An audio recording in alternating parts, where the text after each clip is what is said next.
Toda pessoa que é cheia da presença de Deus tem a capacidade de realizar coisas que a maioria das pessoas não são capazes. E não há como negar o quão especial elas são. Tenho certeza que você deve ter pensado no rei Davi. Como pode um homem ser tão abençoado por Deus? Como um homem pode ser considerado tão especial para o nosso divino? A resposta é simples. Ele era cheio do Espírito Santo. Davi soube acolher a presença de Deus. Ele não brincou com isso. Agora você deve estar se perguntando, o que é realmente a presença de Deus? É muito simples. Para cada filho de Deus, a presença de Deus habita nele. A presença de Deus deve ser hospedada por seus filhos. Deus não deve ser hospedado por templos feitos por mão do homem. Nós somos o templo de Deus. Nós somos o templo do Espírito Santo. Fomos criados para a presença de Deus. Em Coríntios capítulo 6, versículo 19 diz: Acaso não sabem que o corpo de vocês é santuário do Espírito Santo, que habita em vocês, que lhes foi dado por Deus e que vocês não são de vocês mesmos? Antes de entregar nossa vida a Cristo, nós fomos afastados da presença de Deus por meio do pecado. Quando uma pessoa não possui a presença do Senhor, ela tenta preencher o vazio com coisas terrenas e mundanas, como dinheiro em excesso, relacionamentos que não são aprovados por Deus. Ela acha que a fama vai deixar ela feliz e realizada, entre muitas outras coisas.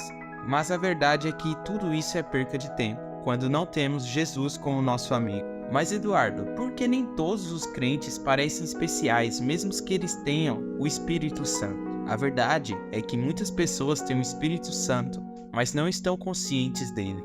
Não se lembram que existe um ser vivo dentro deles.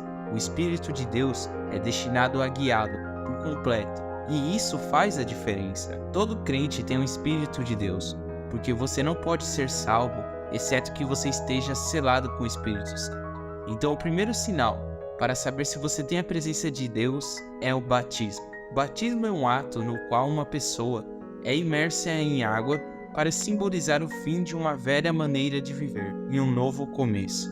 Ou seja, ela se arrepende de seus pecados e aceita Jesus Cristo como seu Senhor e Salvador. Aceitando Jesus, você já iniciou a sua caminhada com o pé direito. Isso porque a partir de agora, você deve fazer coisas que agradam o coração do nosso Mestre, renunciar ao pecado e procurar ter uma vida diferente da que você tinha antes. Amém? O segundo sinal é, você ora pelas outras pessoas. Quando você tem o Espírito de Deus, você sente tristeza ao ver alguém necessitado, seja uma pessoa doente, passando por uma dificuldade financeira, um casamento atribulado, ou até mesmo ataques espirituais.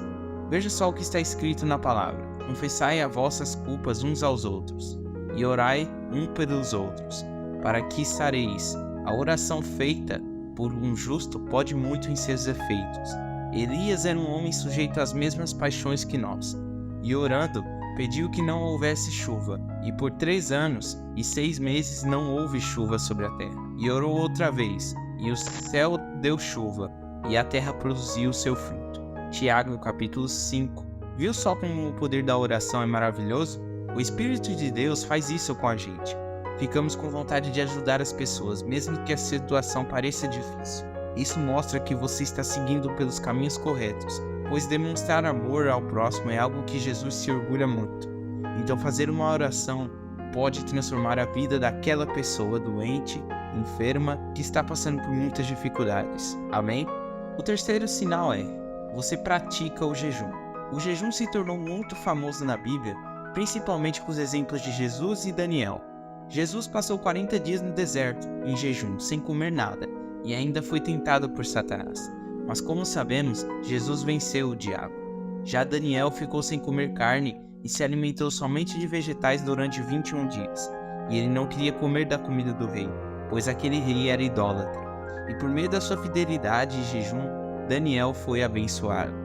Quando ficamos em jejum, nos desligamos das coisas dessa terra e ficamos mais sensíveis às coisas de Deus. Você pode jejuar por inúmeras razões diferentes, assim como eu faço. Para abrir uma oportunidade de emprego, conquistar a casa própria, um carro novo, um casamento abençoado e muitas outras coisas.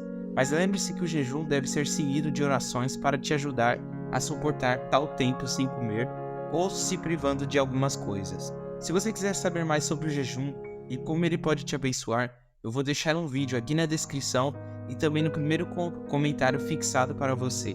O quarto sinal é: você se sente culpado quando peca. Quando estamos conectados com Jesus, devemos ao máximo evitar o pecado. O pecado tem o poder de prejudicar a nossa alma e a nossa vida como um todo. Veja o que está escrito: mas cada um é tentado, quando atraído e engodado pela sua própria concupiscência, depois havendo a concupiscência concebido, dá à luz o pecado, e o pecado, sendo consumado, gera a morte. Tiago capítulo. Eu sei que a batalha é difícil, que muitas vezes nós falhamos. A questão é que após cometermos algum ato impuro, devemos nos arrepender e procurar não pecar de novo. Se toda vez que você comete algum pecado se sente fraco e com o remorso que te incomoda, então isso é um sinal de amadurecimento por meio do Espírito Santo. Então não desista, continue persistindo em lutar contra o pecado e clame a Jesus nos momentos difíceis. Amém? E o quinto sinal é: você para de julgar as outras pessoas. Veja o que a Bíblia diz: não julguem para que vocês não sejam julgados, pois da mesma forma julgarei, vocês serão julgados, e a medida que usarem também será usada para medir vocês. Mateus capítulo 7. Nós não temos o direito de julgar ninguém, pois também somos pecadores. Apenas Deus tem esse poder. Se você enxergar uma atitude errada em outra pessoa, e você não tiver intimidade para aconselhar ela, então o melhor a fazer é orar por ela. Ao invés de julgar, é melhor olhar para os seus erros e tentar consertá-los. Isso demonstra mais uma vez sabedoria, por meio do Espírito Santo, que é preenchido pelo amor e a humildade de Jesus Cristo. Amém? Peço a você que se inscreva no canal e deixe o seu like se gostou do vídeo. Deus abençoe.